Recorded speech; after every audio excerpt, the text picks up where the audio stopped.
Yes, Jesus loves me. Yes, Jesus loves me.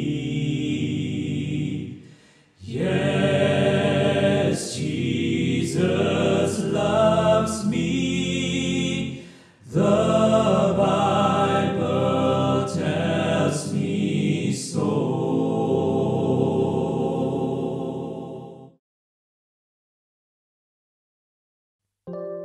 Bapak, Ibu, dan Saudara sekalian, anggota Jemaat GKI Sulung dimanapun berada. Firman Tuhan akan kita renungkan dari Markus 6 ayat 49 sampai dengan 52. Demikian firman Tuhan.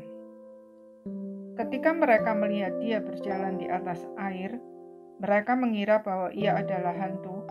Lalu mereka berteriak-teriak, sebab mereka semua melihat dia dan mereka pun sangat terkejut. Tetapi segera ia berkata kepada mereka, "Tenanglah, aku ini, jangan takut." Lalu ia naik ke perahu mendapatkan mereka dan angin pun redalah.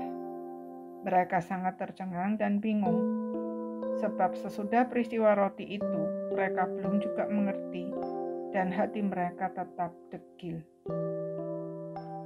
Saudara-saudara sekalian, Tuhan Yesus melihat para muridnya sedang berada dalam kesulitan dan ia mendekati mereka dengan maksud untuk menolong. Tetapi mereka justru berteriak-teriak ketakutan, sebab Tuhan Yesus datang dengan berjalan di atas air, sehingga mereka mengira dia itu hantu. Kalau Tuhan Yesus hanya dipandang sebagai manusia biasa, memang mustahil berjalan di atas air. Tetapi bukankah sudah berkali-kali dia menyatakan keilahiannya dengan berbagai mujizat yang dilakukannya? Lagi pula mereka baru saja bersama-sama dengan dia membagikan roti dan ikan kepada orang banyak yang tentunya sangat menakjubkan, karena hanya 5 roti dan 2 ikan cukup untuk makan 5.000 orang laki-laki. Jika ditambah dengan perempuan dan anak-anak, paling sedikit 10.000 orang, bahkan masih sisa 12 bakul. Lalu, mengapa mereka tidak juga mengenal Tuhan Yesus?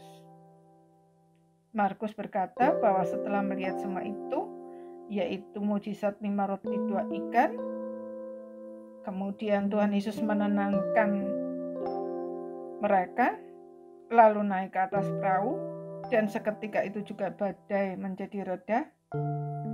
Mereka tidak mengerti, dan hati mereka tetap degil. Hati yang degil, walaupun sudah melihat banyak mujizat, tidak bisa melihat Tuhan yang ada di balik mujizat tersebut. Bahkan tidak bisa melihat kehadiran Tuhan, karena mata hatinya tertutup oleh masalah dan ketidakpercayaan. Sampai akhirnya Tuhan Yesus mati disalib dan bangkit pun mereka belum mengerti. Meskipun demikian, Tuhan Yesus tidak pernah berhenti untuk menyatakan siapa dirinya kepada mereka.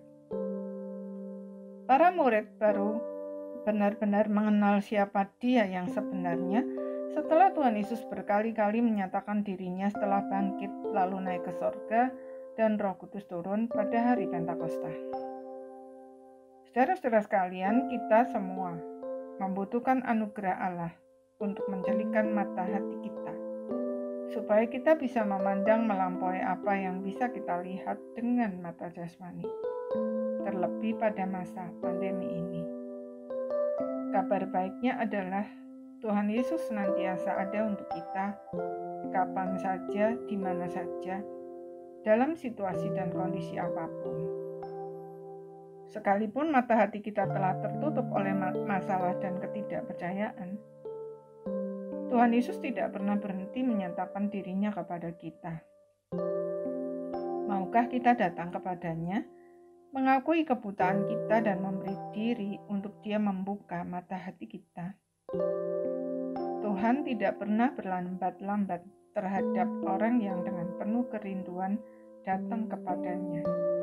Dia akan segera membuka mata hati kita dan memberi kita kemampuan untuk melihat melampaui apa yang bisa kita lihat dengan mata jasmani.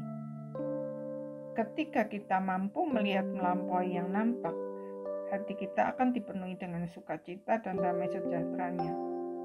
Sebab hal-hal yang tidak bisa kita lihat dengan mata jasmani terlalu mulia jika dibandingkan dengan apa yang nampak. Dari dalam penjara, Paulus berkata, "Sebab itu kami tidak tawar hati, tetapi meskipun manusia lahiriah kami semakin merosot, namun manusia batiniah kami dibarui dari sehari ke sehari. Sebab penderitaan ringan yang sekarang ini mengerjakan bagi kami kemuliaan kekal yang melebihi segala-galanya, jauh lebih besar daripada penderitaan kami. Sebab kami tidak memperhatikan yang kelihatan, melainkan yang tidak kelihatan. Karena yang kelihatan adalah sementara, sedangkan yang tidak kelihatan adalah kekal." Semua masih sama, tetapi tidak bisa lagi merampas sukacita dan damai sejahtera orang yang oleh anugerah Allah mampu melihat melampaui apa yang nampak. Itulah kemenangan iman. Tuhan sudah melakukan bagiannya. Maukah kita melakukan bagian kita dan menang? Amin.